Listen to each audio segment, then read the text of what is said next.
CES is over and MWC is around the corner. And you guys know what that means.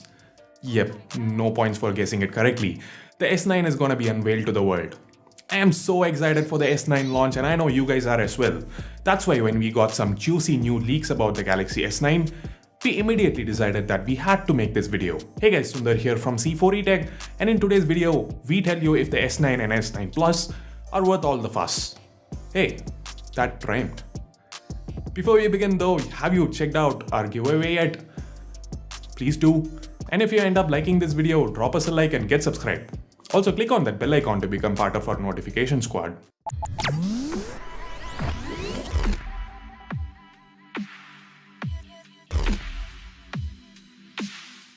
The design, well honestly there's not much to talk about here as Samsung seems to have kept the glass design from their current flagships. But same doesn't mean boring though. The glass design is something I quite like. And oh yeah, Samsung has finally moved the fingerprint sensor. It is in a much better place like we saw on the A8 Plus. I'm quite happy with the new placement, it's easy to reach, and if the same one is used in the S9 and S9 Plus, then it will be plenty fast and accurate as well. Speaking of moving, the camera sensors have also been moved around, and while the S9 gets a single camera, the S9 Plus gets a dual camera arranged vertically. More about these later on. The front is rumored to be exactly the same as the previous gen devices. So the S9 gets a 5.8-inch display while the S9 Plus gets a 6.2-inch one. Super AMOLED of course, and these are infinity displays, which means they are curved around the edges and retain that 18.5:9 aspect ratio and a resolution of 2960 by 1440. Above the screen we have the cameras, sensors and iris scanner. Reports say that Samsung will stick to iris scanning for the S9 and S9 Plus and not have any specialized hardware for facial recognition. Internally, we expect the Snapdragon 845 to power these devices, while select markets, including India, probably will get the Exynos 9810 variant. Both these processors are rumored to pack neural processing and AI capabilities, which could be why we have heard rumors that the Bixby button will make a comeback, despite Samsung receiving mostly negative feedback about it for the S8 and S8 Plus. If we look at raw performance metrics, the Snapdragon 845 is rumored to be 20 to 30% more powerful than the 835 when it comes to the higher clock cores, and around 15% more performance from the lower powered ones. The SoC is also supposed to have significantly better battery life and networking capabilities. It will also feature Quick Charge 4.0 that promises to get from 0 to 50% in just 15 minutes. That is fast. Way faster than even dash charging, which gets you 60% battery life in 35 minutes. I'm impressed. Speaking of battery, the S9 is rumored to sport the same battery capacity as the S8, so 3000 mAh on the S9 and 3500 on the S9 Plus. Moving on to memory, the S9 is rumored to come with 4 gigs of RAM while the bigger brother gets 6 gigs. Also, the internal storage starts at 64 gigs for the S9, with 128 gigs being the base for S9 Plus. There are 128 and 256 gig storage variants for the S9 Plus, while there also might be a S9 variant sporting 6 gigs of RAM and 128 gigs of storage. This disparity continues when we come to the cameras.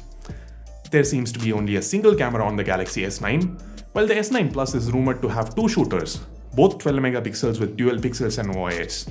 The 12 megapixel shooter on the S9 is rumored to be a dual aperture camera. It is 12 megapixels with dual pixels and also sports 2 apertures, f1.5 as well as f2.4, and OIS as well. The S9 Plus on the other hand gets one camera with f1.4 aperture, while the secondary camera might be the same one we saw on the Note 8 with f2.4 aperture. Might be a minor improvement.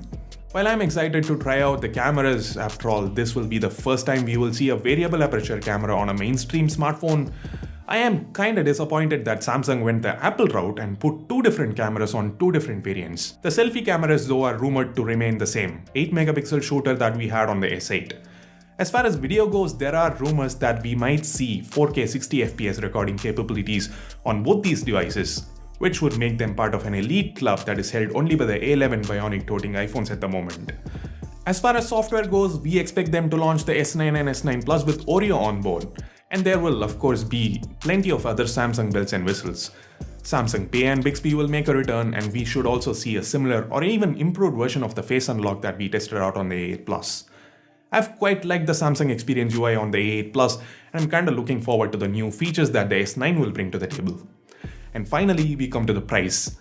Rumors say that Samsung will price them the same as the S8 and S8 Plus on launch, which means expect Indian prices to be around the 58,000 mark for the S9 and around 65,000 mark for the Plus variant. This time around though, the Plus might have better cameras as well as higher storage, so we expect which might result in a higher than last year's price tag. What do you guys think? Which one of these two would you get, and what price would you like the S9 and S9 Plus to be launched at? Let us know in the comments down below. If you love Samsung or simply love amazing new tech and cameras, then share this video and give this video a big huge thumbs up. Also get subscribed to C4E Tech and click on that bell icon to get notified every time we upload a new video. This here is Sundar, leaving for the moment. You guys have a great day.